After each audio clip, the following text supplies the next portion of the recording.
Now, I told you earlier we were going to talk about checking to see what the extremes on the CG is, and the fancy term for this is an adverse loading check.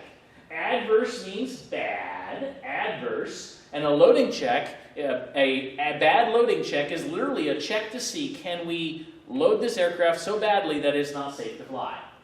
Okay, this will only take me a few PowerPoint slides to talk about this, but you need to practice it in order to understand it. All right, we're going to see, can I load this aircraft so badly that it is not capable of flying? And I'll do a couple of examples of this before we're done. I'll do a couple example problems, but I first want to do the talking about this. Okay, this will be the most common source of lost points when students do weight and balance when we take the test, is people not getting this adverse loading check correct. So make sure you're paying attention on this. Okay, now, it wasn't that long ago that I had to work one of these on an FAA IA exam, the last one I took, so don't forget how to do these. These may show up again in your life. Okay, these checks investigate the 3 loading problems that can keep my aircraft from being allowed to fly. And my 3 loading problems that can keep me from being allowed to fly are my CG too far forward, my CG too far aft, or being over my maximum gross weight. And we're going to concentrate on that CG too far forward and CG too far backward right now when we do that. The first check I'm going to do is a CG forward check. And for my CG forward check, what I'm literally going to do is see if I can load this aircraft with too much weight in the nose of the aircraft, so it's going to drop it on its nose. That's what I'm going to try and do. Can I push this CG too far forward? That's what I'm checking to see. Okay, so in order to check if I can load it too far forward, I am going to load everything in front of the front CG. Okay, this should say in front of the front CG limit to its maximum legal limit. I'm going to load everything behind the front CG limit to its minimum limit. And its minimum limit is usually 0, but there's a couple of things that I can't make 0. And we'll cover what those are in just a second. And then I'm going to calculate the weight and balance. If it falls outside of the legal CG range, the aircraft should be placarded so that the pilot knows that this can happen. All right, to do a CG aft check, we're going to do exactly the same thing, but we're going to try and drop the airplane on its tail. We're going to do the best we can to load it as far backwards. And so we're going to load everything in back of the CG rear limit to its maximum legal limit. And we're going to load everything in front of the CG rear limit to its minimum limit, which is usually 0. And then we're going to calculate the weight and balance. If it falls outside of the legal CG range, the aircraft should be placarded so the pilot knows that this can happen. You want to see what that looks like? This is a placard. This is a picture I took when I was flying with a friend a couple of years ago, and I saw this placard in the back of his plane, and I went, I should take a picture of that and show it to my students. You can see it's a crappy picture because it was on my cell phone. Warning, this airplane is easily loaded beyond aft CG limits. Weight and CG must be within limits for each flight. Refer to Pilot's Operations Handbook. Okay, that's just a warning. Hey, be careful. It can happen to you. It's easy to do on this aircraft. All right. The last one is a gross weight check. And for a gross weight check, we just load everything to its maximum limits and check the weight. If it exceeds the legal limits, the aircraft should be placarded so the pilot knows that this can happen.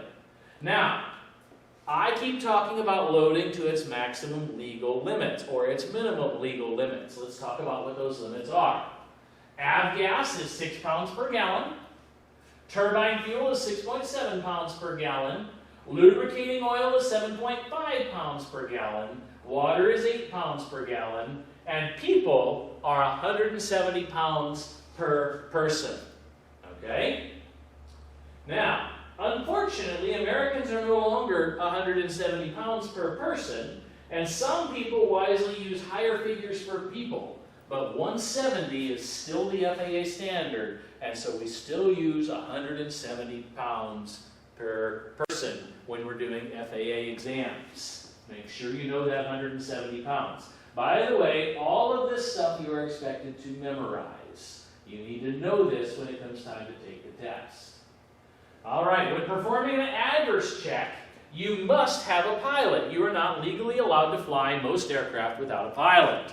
Okay, and yes, we've got remotely piloted vehicles coming along, but we're not talking about those in this class. Our aircraft have to have a pilot, and if you've got a bigger aircraft, it might have to have a flight officer as well.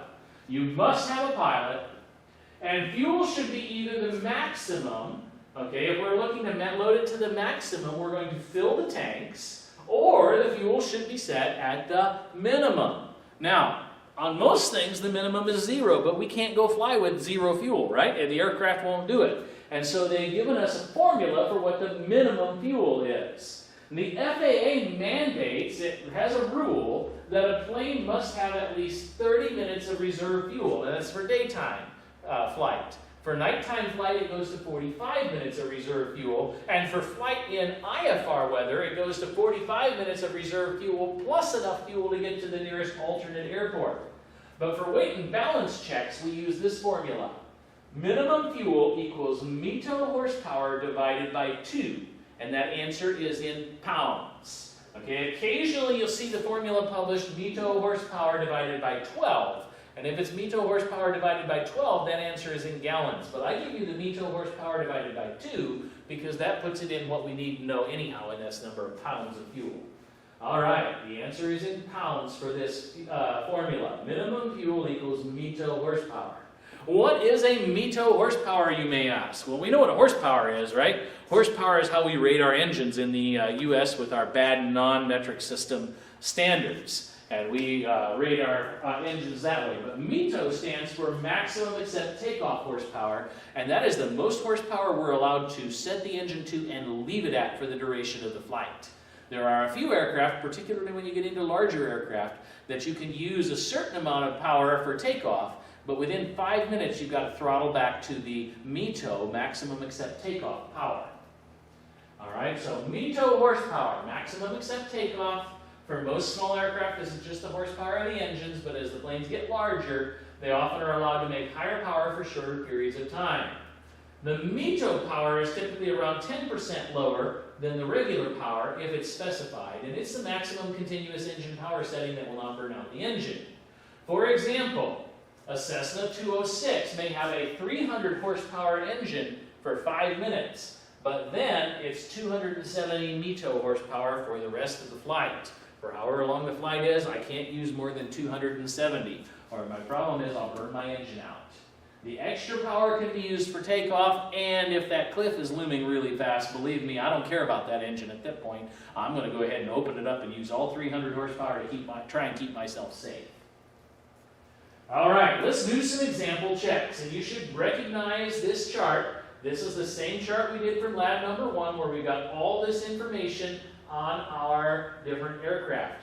And I'm going to use this information to check and do a couple of adverse loads. And I'm going to use the Piper Cherokee 6. And the reason I'm going to use the Piper Cherokee 6 is the Piper Cherokee 6 has a lot of different places where I can put stuff in it.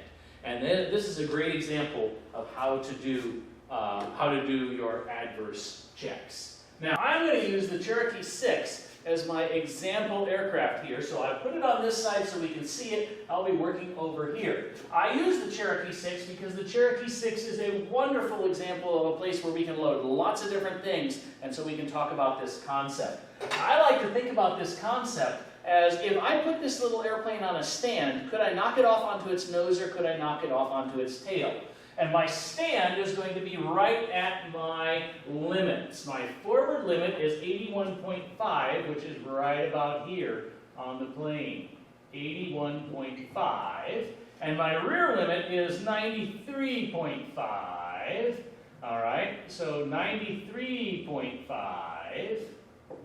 And it's like this is my little stand that my airplane is going to stand on. If it was a model, I'd have it standing on this stand. And it's not attached, it's just balanced there. Now my empty aircraft was at, the empty CG is at 83, which is right towards the front of the stand, but over the stand. So my aircraft is just going to sit there on this stand if it's empty. My question is, can I knock it over to the front of the stand? That's what I'm going to try and do with a front adverse check, or a forward adverse check. So I need to know where everything I can load is. And I have a baggage compartment up front at 42 inches. I have a pilot and passenger in the front seat. and they are at 85.5 inches, and they're actually on the stand, aren't they, at 85.5. And then I have a middle set of passengers, and I have a rear set of passengers, and I have a rear baggage, and last I have a fuel tank, and my fuel tank is located centered right about here. So what I'm going to do at this point is I am going to see whether or not I can knock this airplane off onto its nose. And to see whether I can knock it onto its nose, I'm going to check all of my legal loads. All right, let's begin. Okay, I'm going to start at the front and I'm going to work my way out, and then I'm going to come back and get the fuel. All right, the front baggage, is that in front of my front limit? Absolutely. Okay, so I have two choices on everything. If it's in front of my front limit, I'm going to load it to the max. If it's behind my front limit, I'm going to load it to the minimum.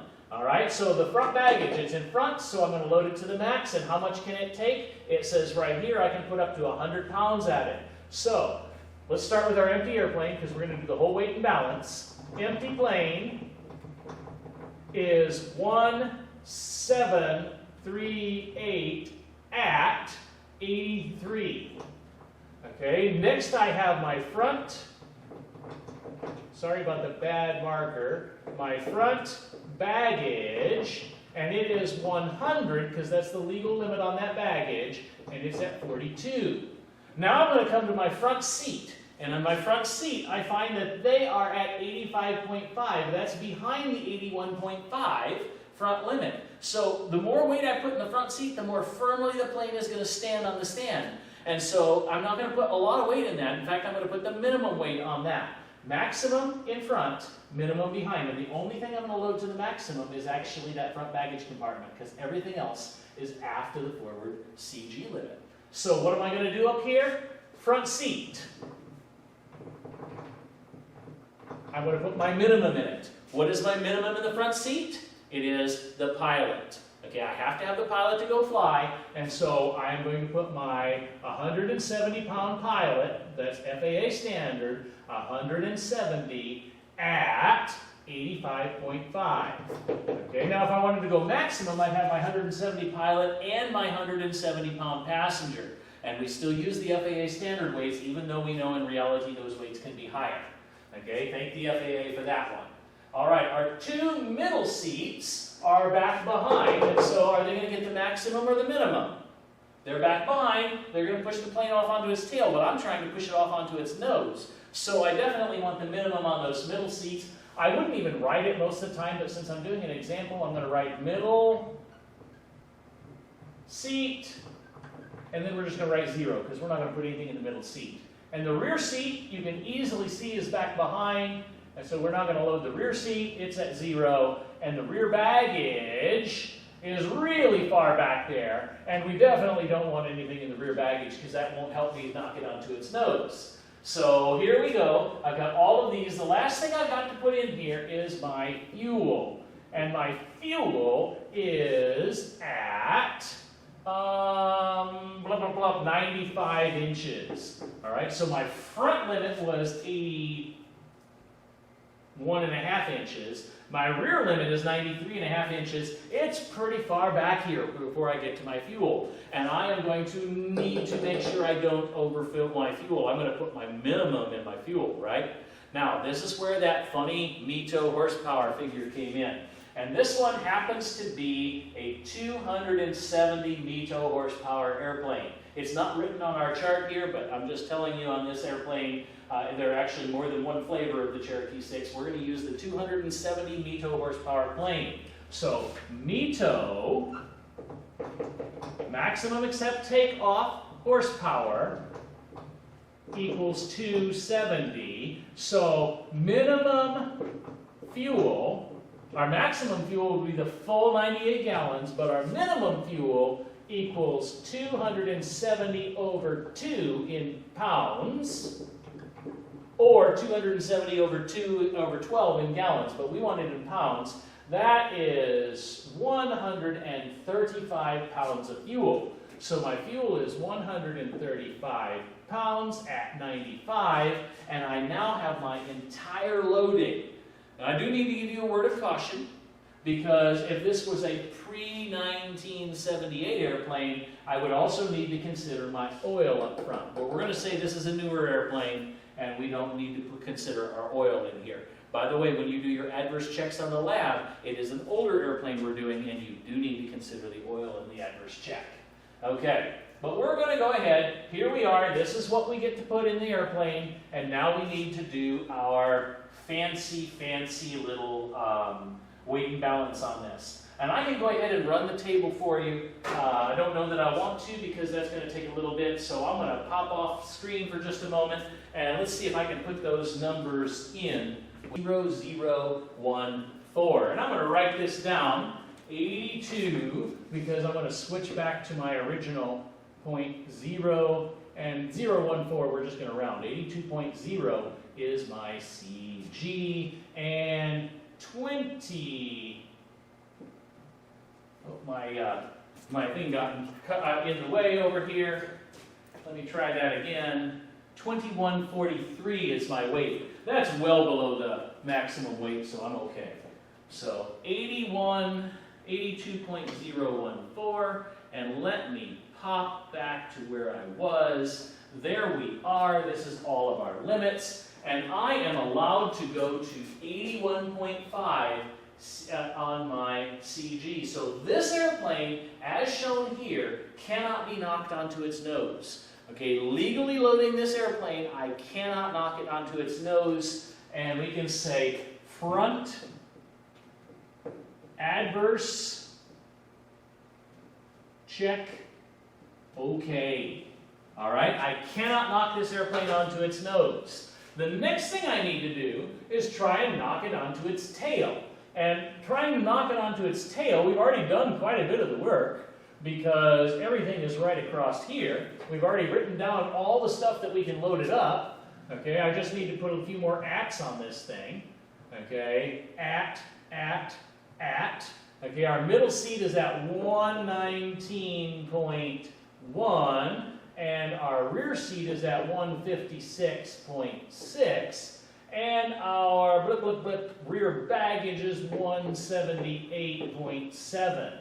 All right, on the inches. Now we need to see, can we knock it to the tail? And if we're going to try and knock it to the tail, does putting weight in the front baggage help? Absolutely not. Okay, we want to load it to the maximum, to the minimum if it's in front of the rear CG limit, and if it's behind the rear CG limit, we're going to load it to the maximum. So minimum on our front baggage. What's the least baggage I can take? 0 pounds. All right, my front seat. Where's my front seat? Well, my front seat is in front of the rear limit because my front seat is at 85.5 and the rear limit is at 93.5. So my front seat, because it is in front of the rear limit and I'm trying to knock this thing backwards, my front seat gets the minimum. And what's my minimum between a pilot and a passenger? It's a pilot.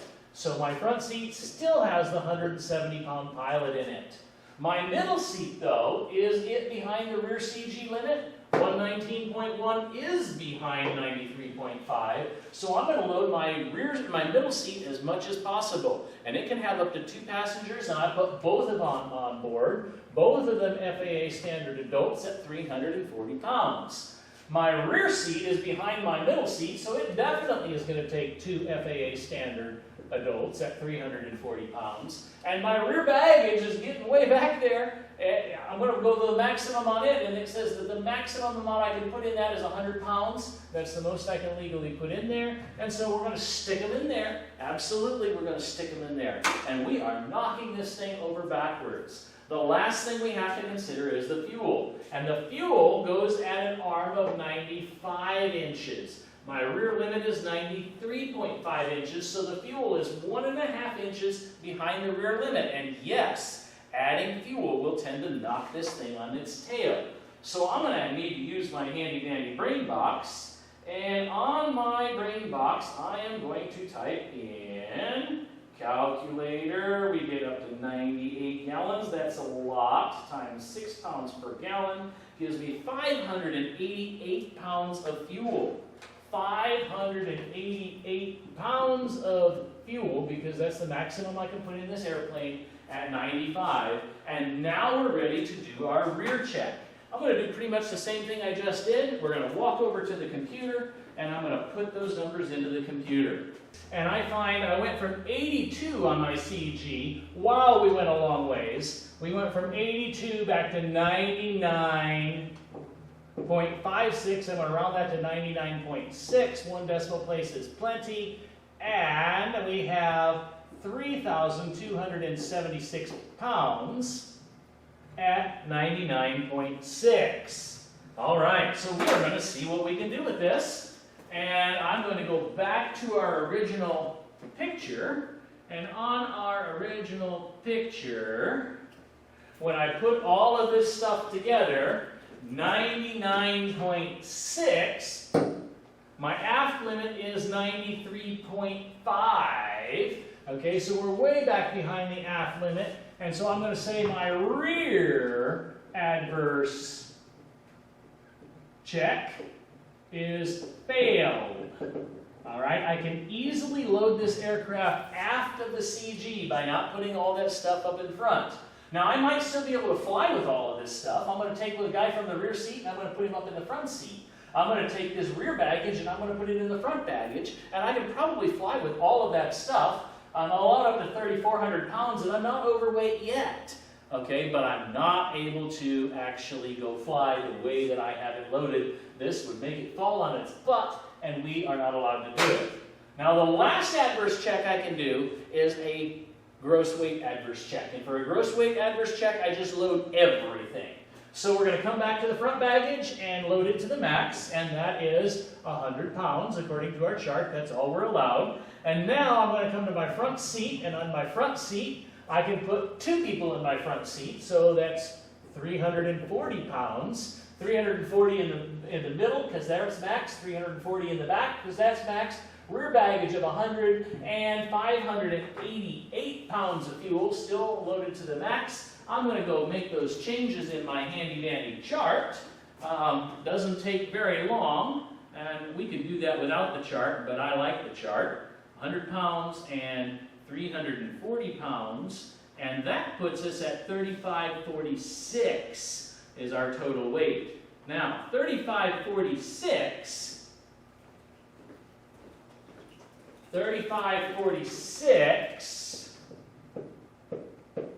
is greater than 3,400, and so we are over gross weight. Even though we don't have fat people, we can't load everything up on this plane, and so our last adverse check, our gross weight check, gross check, fail as well.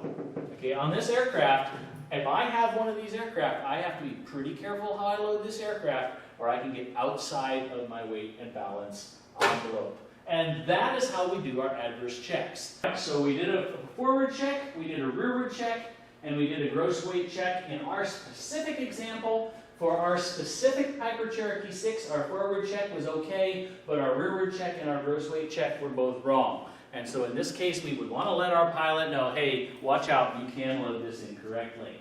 Okay, here is another depiction of all of that, and that finishes our adverse checks.